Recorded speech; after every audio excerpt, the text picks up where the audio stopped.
Hello students, आज हम लोग डिस्कस कर रहे हैं डिफ्रैक्शन एट सिंगल स्लिट। तो इसके लिए हम लोग सबसे पहले डायग्राम लेते हैं। ये टू लेंस हम लोग लेते हैं। ये लेंस हो गया L1।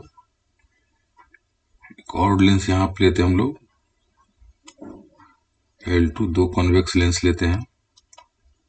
ये डिफ्रैक्शन एक्चुअली फ्राउनहोफर डिफ्रैक्शन है, जिसमें सोर्स और ये स्क्रीन इन्फिनाइट डिस्टेंस पे होता है। तो L1 के फोकस पे हम लोग यहाँ पे सोर्स रखते हैं इस तरफ, और इधर हम लोग स्क्रीन रखते हैं। ये एक्स वाई स्क्रीन हम लोग लेते हैं। एक्स वाई स्क्रीन हो फोकस पे, किसके? L2 के फोकस। तो सबसे पहले हम लोग रे डायग्राम बना लेते हैं। तो एक रे डायग्राम बनाते हैं। तो यहाँ पे एकदम ये लाइन पूरा स्ट्रेट लाइन यहाँ पे कितने एक्स वाई स्क्रीन तक आता है। एक रे हो गया। दूसरा डायग्राम हम लोग ये दूसरा रे लेते हैं, यहाँ पे लेते हैं, और थर्ड रे हम लोग यहाँ पे लेते हैं। अब इसको ये सोर्स से यहाँ पे मिला देते हैं, इस सोर्स को यहाँ से मिला देते हैं। तो हम लोग जानते हैं कि कोई अगर फोकस पे होता है तो क्या होता है, पैरेलल हो जाता है। ये एस से सोर्स आता है डिफरेंट डिफरेंट डायरेक्शन में। कन्वेक्स लेंस रख दिया तो पैरेलल हो गया। ये पैरेलल रे चलती है, और यहाँ पे जब ये कन्वेक्स लेंस L2 पे आता है, उसके फोकस पे होता है, तो ये सारे रे को यहाँ पे उसके अपने फोकस पे फोकस, तो इसको हम लोग P0 लेते हैं। अब हमको स्लिट चाहिए, तो अब हम लोग स्लिट यहाँ पे ये स्लिट लगाते हैं, यहाँ पे स्लिट। और रिवर्स हम लोग पढ़ते एक्चुअली स्लिट से पहले लेते हैं, तो उसमें डायग्राम बनाने में दिक्कत होता है। अब यहाँ पे S1 S2 स्लिट ले ली। ये जो S1 S2 है ये स्लिट है, ये है S1 S2 स्लिट। अब यहाँ सोर्स से कोई लाइट आती है, वेव फ्रंट, और ये वेव फ्रंट क्या होता है, यहाँ पे प्लेन वेव फ्रंट है, यहाँ से पास करता है कन्वेक्शन से पैरेलल होकर के, और यहाँ पे शार्प एज पे डिफ्रैक्ट होता है। लेकिन यहाँ पे हम लोग देखते हैं पॉइंट P0 पे S1 और S2 से इक्वल डिस्टेंस पे, तो जितना भी वेव फ्रंट्स होगा, वेवलेट्स होगा, वो सभी सेम टाइम पे पहुंचेगा, इसलिए यहाँ पे P0 पे हमेशा मैक्सिमम होता है। तो हाइजीन प्रिंसिपल के अकॉर्डिंग होता है, जब वेव फ्रंट होता है तो उस वेव फ्रंट का जो हर एक पॉइंट है वो एक सोर्स की तरह बिहेव करता है, और वो सेकेंडरी वेवलेट प्रोड्यूस करता है। और जब सेकेंडरी वेवलेट्स इंटरफेयर करता है, ओवरलैप करता है, तो उसी के कारण डिफ्रैक्शन होता है। तो यहाँ हम लोग यहाँ बहुत सारे छोटे छोटे सेकेंडरी वेवलेट में डिवाइड कर देते हैं। सपोज करिए P पार्ट्स में हो गया, यहाँ पे हमने कर दिया। और इसका जो विड्थ है हमने ले लिया A। ये विड्थ किसका है? ये S1 S2 स्लिट का विड्थ हमने लिया है, विड्थ। और ये सेकेंडरी पार्ट हमने P पार्ट में डिवाइड कर दिया है। अब यहाँ पे जो अगर किसी एंगल पे आता है, जैसे यहाँ पे डिफ्रेक्ट हो, ये तो P0 पे कोई डिफ्रेक्शन हमने दिखाया नहीं, सीधे यहाँ पे आ गया P0 पे। अब किसी पॉइंट पे जैसे अगर डिफ्रेक्ट होता है, यहां से लेकर के आता है, और ये इस पॉइंट पे आता है, फिर S2 से जो लास्ट एक्सट्रीम वाला सेकेंडरी वेवलेट है, ये यहाँ पे फोकस होता है P पे, और एक मिडिल वाला से भी हम लोग ले लेते हैं यहाँ पे इंसिडेंट के साथ P। तो ये एंगल अगर यहाँ पे थीटा ले, थीटा एंगल से डिफ्रेक्ट होता है S1 के पास, तो S2 से भी कितना होगा, थीटा एंगल पे डिफ्रेक्ट होगा सेकेंडरी वेवलेट, और ये भी एंगल थीटा होगा। तो अब इस P पॉइंट पे क्या बनेगा, मैक्सिमा बनेगा, मिनिमा बनेगा, उसको हम लोग निकालना। तो हम लोग निकालते हैं, पहले पाथ डिफरेंस निकालते हैं, फिर हम लोग कंडीशंस उसको लगाएंगे, मैक्सिमा बनेगा, मिनिमा बनेगा, मैक्सिमा के लिए क्या कंडीशन होगा, मिनिमा के लिए क्या कंडीशन होगा। तो पाथ डिफरेंस जो यहाँ से लेकर के S1 से S2 तक होता है, वो सेकेंडरी वेवलेट्स है। तो ये एक्सट्रीम पॉइंट S1 से S2 तक जो लास्ट में कितना पाथ डिफरेंस होगा। तो पाथ डिफरेंस के लिए हम लोग यहाँ पे परपेंडिकुलर डाल देते हैं। ये S1 से लेकर के सीधे हम लोग परपेंडिकुलर डालते हैं यहाँ पे, तो ये 90 डिग्री हो गया। तो पाथ का डिफरेंस कितना हो जाएगा, यहाँ पे S2K हो जाएगा। सेकेंडरी वेवलेट के बीच का होगा पाथ डिफरेंस, ये पाथ डिफरेंस हो जाएगा यहाँ पे S2K। और ये पाथ डिफरेंस हमको फाइंड आउट करना। तो ये ट्रायंगल यहाँ पे S1 S2K, तो ये जो एंगल S1 पे होगा, ये एंगल भी हो जाएगा, ज्योमेट्री से होगा, ये एंगल भी थीटा हो जाएगा, ये एंगल भी थीटा हो जाएगा। तो जब ये एंगल थीटा हो जाएगा, तब तो ये राइट एंगल ट्रायंगल हो गया, ये वाला पार्ट, ये एंगल भी थीटा हो गया। S1 पे ये एंगल थीटा हो गया यहाँ पे।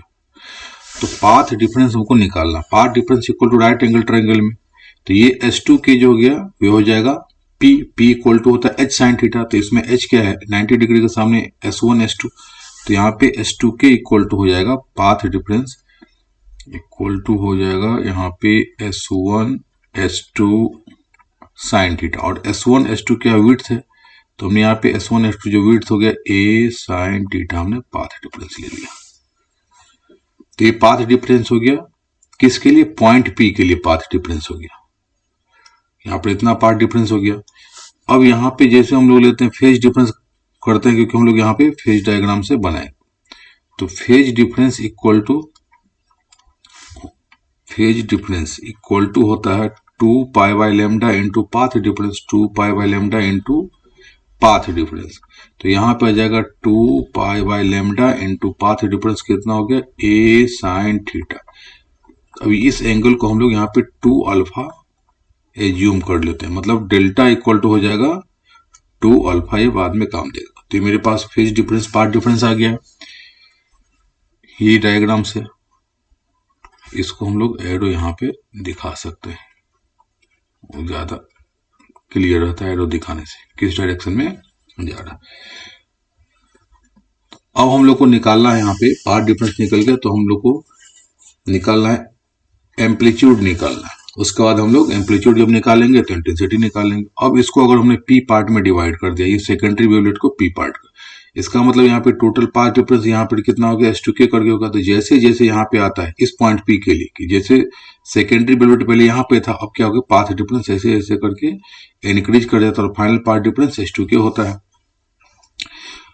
तो अगर P पाथ का यहाँ पे जो फेज डिफरेंस है टोटल कितना यहाँ पे डेल्टा, तो यहाँ लिख सकते हैं हम लोग अगर P पार्ट हमने डिवाइड कर दिया कि P पार्ट का फेज डिफरेंस डेल्टा है, तो 1 पार्ट का कितना गया, 1 पार्ट मतलब P पार्ट हमने माना है यहाँ पे सेकेंडरी वेवलेट की, बहुत सारे सेकेंडरी वेवलेट होते हैं, तो हमने एज्यूम कर लिया P पार्ट है, P पार्ट का डेल्टा, तो 1 पार्ट का कितना हो गया डेल्टा अपॉन यहाँ पे P होता है ये फेज डिफरेंस। अब हम लोग फेजर डायग्राम का यूज करते हैं, फेजर डायग्राम का यूज करते हैं। तो फेजर डायग्राम में होता है क्या कि अगर यहाँ पे हम लोग S1 S2 करते हैं, तो इसमें बहुत सारे हैं सेकेंडरी वेवलेट्स, तो यहाँ पे हम लोग ये, तो यहाँ पे इस हो गया ये सेकेंडरी, ये सोर्स हो गया S1, ये जो सॉलिड था ये हो गया S2, और ये बहुत सारा पार्ट था 1 पार्ट 2 पार्ट 3 पार्ट, तो हम लोगों ने ऐसे करके P पार्ट में डिवाइड किया था। हम लोग यहाँ पे ले लेते हैं N1 N2 and so on, यहाँ पे N1 N2 करके होता है। तो जो फेज डिफरेंस है S1 S2 के बीच में, वहां पर कितना था S1 S2 के बीच में फेज डिफरेंस है, यहाँ पे हम लोग, तो ये फेज डिफरेंस यहाँ से S1 S2 के बीच में ज्योमेट्री से आता है, यहाँ पे ये फेज डिफरेंस कितना था डेल्टा, तो ये हो जाएगा हम लोग लेते हैं डेल्टा। अब डेल्टा इक्वल टू हमने 2 अल्फा लिया था, हमने यहाँ पे डेल्टा इक्वल टू यहाँ पे 2 अल्फा एज्यूम कर लिए थे, तो अल्फा से यहाँ पे जब डिवाइड करेंगे तो वहां पे आसान होता है, इसलिए हम लोग क्या करते हैं यहाँ पे डेल्टा के प्लेस पे लिख लेते हैं 2 अल्फा, यहाँ पे होता है S1 S2 के बीच में। और ये S1 S2 जो होता है ये बहुत सारा सेकेंडरी वेवलेट्स होते हैं S1 S2, ये सब इक्वल लेंथ का होता है एम्पलीट्यूड का, तो उसका जो एम्पलीट्यूड लेते हैं S1 N1 से लेकर के यहाँ से लेकर के यहाँ तक लेते हैं, ये भी कितना हो जाएगा, ये A0 लेते हैं, A विड्थ है और A0 हम एम्पलीट्यूड लेते हैं। फिर यहाँ पे S1 N1 लेंगे तो ये भी कितना हो जाएगा A0 एंड सो ऑन करके, पूरा कितना हमने P पार्ट लिया। तो ये बहुत सारे पार्ट्स होते हैं, तो एकदम जस्ट लाइक एक कर्व जैसा बन जाता है। तो यहाँ से यहाँ तक जाते जाते जो मेरा होता है S1 से S2 जो रिजल्टेंट डिस्टर्बेंस होता है वही एम्पलीट्यूड होता है। तो हम लोग ये एम्पलीट्यूड हो गया S1 S2 हम लोग को फाइंड आउट करना है। तो यहाँ पे जो R हो गया वही एम्पलीट्यूड हो गया कौन, S1 S2 हो गया, तो हमको फाइंड आउट करना है। इंटेंसिटी निकालेंगे तो जब एम्पलीट्यूड निकलेगा S1 S2 उसको हम लोग स्क्वायर कर देंगे। अब इस ज्योमेट्री से हम लोग यहाँ से क्या करते हैं परपेंडिकुलर डाल देते हैं, तो जैसे यहाँ पे परपेंडिकुलर डाल देंगे तो ये एंगल 2 हो जाएगा, तो यहाँ पे अल्फा बाई 2 लिखेंगे, या नहीं तो हम लोग अल्फा अल्फा कर देते हैं, यहाँ पे ये एंगल कर देते हैं, अल्फा का टर्म लिखेंगे तो ये हो जाएगा अल्फा, ये एंगल भी हो जाएगा अल्फा। क्योंकि डेल्टा इक्वल टू हम लिखे यहाँ पे कितना 2 अल्फा हमने ले लिया। तो यहाँ पे डेल्टा बाई टू होता है ये पूरा, तो ये हो जाएगा अल्फा और ये भी अल्फा हम लोग लेते हैं, ये भी अल्फा ये भी अल्फा, दोनों अल्फा अल्फा हो गया। इसको हम लोग यहाँ पे ओ ले लेते हैं, ये सेंटर हो गया सर्किल का, ये जस्ट लाइक आर्क हो गया, ये S1 S2 कोर्ड हो गया और ये उसका सेंटर हो गया सर्किल का। तो ज्योमेट्री से यहाँ पे अल्फा अल्फा होता है। अब हम लोग S1 S2 निकालने के लिए क्या करते हैं कि पहले पूरा पार्ट लेते हैं यहाँ से, जैसे S1 S2 लेंगे, फिर परपेंडिकुलर बाइसेक्टर एंगल, तो ये कितना होगा S2 और ये वाला इक्वल होगा, इसको हम लोग M मान लेते हैं। तो S1 M इक्वल टू हो जाएगा S2 M। तो हम लोग लेते हैं पहले पूरा पार्ट और उसके बाद लेते हैं वन पार्ट। तो पूरा पार्ट यहाँ पे लिखेंगे, ये S1 S2, तो इसको लिख सकते हैं S1 S2 को 2 टाइम्स S1 M, और जैसे S1 M लिखेंगे 2 टाइम्स तो यहाँ पे कितना हो जाएगा ट्रायंगल OS1 M में, तो ये तो 90 डिग्री है, तो जैसे 90 डिग्री आ गया तो ये राइट एंगल ट्रायंगल्स हो गया, ये ट्रायंगल OS1 M, तो ये आ जाएगा हमको S1 M निकालना, तो ये S1 M हो गया, इस अल्फा एंगल के लिए P हो गया और P इक्वल टू होता है H साइन थीटा, तो यहाँ पे H क्या है OS1, तो इसको लिख सकते हैं यहाँ पे 2 इंटू OS1 और यहाँ पे हो जाएगा साइन थीटा, एंगल कितना है अल्फा, 2 OS1 साइन अल्फा हमने ये लिख दिया, अल्फा के टर्म में लिखते हैं। अब यहाँ पे सेकेंड हो जाएगा कितना, फिर वन पार्ट लेते हैं S1 N1, मतलब ये हमने पूरा पार्ट ले लिया किसका सेकेंडरी वेवलेट का, अब वन पार्ट लेते हैं। अब वन पार्ट के लिए हम लोग यहाँ पे इसको मिला देते हैं, O से लेकर के N1 को हम लोग मिलाते हैं, ON1 हो गया। अब ON1 के कितना एम्पलीट्यूड है A0 है, इसको भी हम लोग क्या करते हैं यहाँ पे 2 पार्ट में ब्रेक कर देते हैं। तो ये जो एंगल्स हो गया वन पार्ट का, तो हम लिया था इसको कितना कि P पार्ट है, तो P पार्ट का जो P पार्ट सेकेंडरी वेवलेट है तो उसका फेज डिफरेंस यहाँ पे टोटल कितना था डेल्टा था, तो वन पार्ट का कितना होगा डेल्टा वाई, यहाँ पे P होगा, यहाँ डेल्टा वाई P हो जाएगा। तो यहाँ पे अगर डेल्टा वाई P करके अल्फा टर्म में लिखेंगे तो यहाँ पे अल्फा इक्वल टू कितना होता है 2 अल्फा अपॉन P होता है, 2 अल्फा अपॉन P हो जाएगा यहाँ पे। अब यहाँ पे डेल्टा अपॉन जब P होता है, अब यहाँ पे देखिए जब डिवाइड करेंगे तो ये वाला पार्ट, तो इसका जो वैल्यू हो गया 2 अल्फा बाई P हो गया। अब इसको हम लोग डिवाइड करते हैं 2 पार्ट्स में,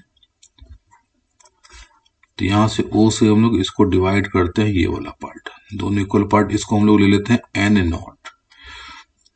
तो ये एंगल कितना हो जाएगा सेपरेट वाला, ये एंगल हो जाएगा यहाँ पे वन पार्ट का 2 अल्फा बाई T, तो ये तो 2 पार्ट में हो जाएगा, तो ये हो जाएगा यहाँ पे लिख सकते हैं इसको हम लोग अल्फा बाई P, तो ये एंगल कितना हो जाएगा अल्फा बाई P। तो ये जो एंगल्स है ये वाला इस पार्ट का यहाँ पे हम लोग लेते हैं, ये वन पार्ट का भी half part alpha by P angles हो जाएगा। तो अब हम लोग यहाँ पे लेते हैं S1 N1, तो यहाँ पे S1 N1 ये वन पार्ट S1 N1, ये भी कितना हो जाएगा 2 टाइम्स S1 N0, क्योंकि बहुत ही स्मॉल है और ये ऑलमोस्ट ये भी रेडियस टाइप का, दोनों इक्वल सी होगा, यहाँ पे ये हो जाएगा S1 N0, ये भी N0 N1, ये दोनों इक्वल हो जाएगा, तो ये 2 टाइम्स लिख सकते हैं। और ये हम लोग जानते हैं कि जो जस्ट लाइक होता है आर कॉलम में, तो ये S1 N0 equal to L equal to R theta हम लोग पढ़ते हैं, ये L इक्वल टू कितना होगा R इंटू थीटा, तो यहाँ पे हो जाएगा 2 इंटू OS1 और इंटू एंगल कितना यहाँ पे alpha upon P, alpha upon P। हम लोग यहाँ पे ये थीटा इक्वल टू कितना होता है L अपॉन R, तो L इक्वल टू कितना R थीटा हो जाएगा, तो यहाँ पे हमने अल्फा अपॉन P, ये एंगल अल्फा अपॉन P और ये रेडियस OS1 हो गया। अब हम लोग दोनों को यहाँ पे डिवाइड कर देते हैं, तो जैसे डिवाइड करेंगे तो ये S1 S2 upon S1 N0, S1 S2 यहाँ से टोटल सेकेंडरी वेवलेट हो गया और यहाँ से S1 N1 एक सेकेंडरी वेवलेट, यहाँ पे S1 N1, ये एन नॉट नहीं, यहाँ पे S1 N1 तो इक्वल टू, अब यहाँ पे जब डिवाइड करेंगे तो ये 2OS1, यहाँ पे देखिए कैंसिल कौन कौन हो सकता है, ये 2 कैंसिल आउट हो जाएगा, ये भी 2 कैंसिल आउट हो जाएगा, OS1 कैंसिल आउट हो जाएगा, OS1 कैंसिल आउट हो जाएगा। अब बचेगा केवल साइन अल्फा और अपन अल्फा वाला पार्ट बचेगा, तो ये आ जाएगा साइन अल्फा अपॉन पी। तो ये इक्वल टू पी को हम लोग न्यूमरेटर में ले जाते हैं, तो पी टाइम्स हो जाएगा साइन अल्फा अपॉन अल्फा, और ये S1 N1 का जो है A1 सेकेंडरी वेवलेंथ का एम्पलीट्यूड को डिनोट करता है, तो इसका A नॉट है, तो यहाँ पे लिख सकते हैं S1 S2 इक्वल टू, यहाँ पे हो जाएगा S1 N1 into P sign alpha upon alpha. अब यहाँ पे दोनों का वैल्यू पुट कर देते हैं, यहाँ पे S1 S2 equal to resultant amplitude R लेते हैं, S1 S2 का वैल्यू कितना A नॉट, तो यहाँ पे A not into P into sine alpha और अपॉन यहाँ पे अल्फा, ये साइन अल्फा अपॉन अल्फा करके ये रिजल्टेंट एम्पलीट्यूड का आ गया। तो यहाँ पे डायरेक्ट हम लोग लिख सकते हैं कि ये R इक्वल टू आ जाएगा P A not into sine alpha upon alpha, और यहाँ पे पी ए नॉट को हम लोग लिख देते हैं resultant amplitude A into sine alpha upon alpha. तो ये आ जाएगा मेरे पास रिजल्टेंट एम्पलीट्यूड या रिजल्टेंट डिस्टर्बेंस जो होता है S1 से S2। तो इसको हम लोग यहाँ पे लिख लेते हैं, ये मेरे पास आ गया एक्सप्रेशन रिजल्टेंट एम्पलीट्यूड का R equal to A sine alpha upon alpha, फिर अल्फा क्या है, ये जो अल्फा हम लोग लेते हैं ये अल्फा इक्वल टू है पाई अपॉन लेमडा इंटू ए साइन थीटा, और ये डेल्टा बाई 2 था, यही तो डेल्टा बाई 2 था हम लोगों ने यहाँ पे लिया था, ये वाला पार्ट है कि 2 अल्फा लिए थे, अल्फा अगर 2 से डिवाइड करेंगे तो अल्फा इक्वल टू यहाँ पे कितना pi by lambda A sine theta होगा, तो ये अल्फा बाई 2 लिखने में ज्यादा कैलकुलेशन में होता था, इसलिए हमने यहाँ पे 2 अल्फा एज्यूम कर लिया। अब इंटेंसिटी इक्वल टू हो जाता है, ये इंटेंसिटी इक्वल टू हम लोग लेते हैं amplitude square, actually directly proportional होता है, कांस्टेंट यहाँ पे हम लोग 1 लेते हैं, तो ये intensity square I equal to R square हो गया, तो ये इक्वल टू आ जाएगा यहाँ पे A square sine alpha upon alpha का होल स्क्वायर। तो ये ए स्क्वायर को हम लोग इंटेंसिटी लेते हैं आई नॉट और into sine alpha upon alpha का होल स्क्वायर, तो ये इंटेंसिटी और ये आ जाएगा मेरे पास रिजल्टेंट एम्पलीट्यूड। तो हम लोग आगे इसी को देखेंगे, मैक्सिमा मिनिमा कंडीशन लगाएंगे जहां पे अल्फा इक्वल टू कितना है, तो पाई अपॉन लेमडा इंटू ए साइन थीटा। इसका मतलब रिजल्टेंट का जो हो गया, ये हम लोग जो डायरेक्ट अगर डबल स्लिट एन स्लिट या पढ़ते हैं तो ये अब पूरा स्लिट दिखाने का नाम, अगर डबल स्लिट होता है तो पूरे वेवलेट का हम लोग रिजल्टेंट एक ही बार एक सिंगल रे से दिखा सकते हैं, जिसका हम लोग दिखाएंगे कि ये रिजल्टेंट एम्पलीट्यूड कितना आर, तो आर इक्वल टू कितना ए साइन अल्फा अपॉन अल्फा, ये भी दिखाएंगे आर, तो ये कितना हो जाएगा पूरा रिजल्टेंट एम्पलीट्यूड हम लोग डायरेक्ट लिख सकते हैं। ये लोग डबल स्लिट या एन स्लिट में डायरेक्ट इसी तरह का यूज करेंगे। जो आर इक्वल टू कितना यहाँ पे ये कॉन्सेप्ट है, तो आर इक्वल टू मेरे पास आ गया ये A sine alpha upon alpha और इंटेंसिटी आ गया I naught sine alpha upon alpha का स्क्वायर। अब आगे हम लोग इसको देखते हैं नेक्स्ट वीडियो में कि इंटेंसिटी सेंट्रल मैक्सिमा और मिनिमा का क्या कंडीशन है, उसके बाद सेकेंडरी मैक्सिमा का क्या कंडीशन है। तो ये वाला जो है यहाँ पे इसका एक्चुअली बनता क्या है, जो डायग्राम बनता है इसमें ये यहाँ पे बनता है इस तरह का, ये यहाँ पे दिखा देता है, ये एक सेंट्रल मैक्सिमा आता है, उसके बाद मिनिमा बनता है और उसके बाद सेकेंडरी मैक्सिमा आ जाता है जो डिक्रीजिंग ऑर्डर का इंटेंसिटी होता है, और ये बोथ साइड बनता है, एक सेंट्रल मैक्सिमा आता है। तो यहाँ पे जो सीधे बनता है सेंट्रल मैक्सिमा पी नॉट पे बनता है, उसके बाद इस पी पॉइंट पे क्या होगा, मिनिमा बनेगा मैक्सिमा बनेगा, वो एंगल पे डिपेंड करता है, किस पे एंगल पे डिपेंड करता है यहाँ पे थीटा पे। तो इसको हम लोग आगे देखते हैं कि इंटेंसिटी पोजिशन निकालते हैं मैक्सिमा एंड मिनिमा का। Thank you.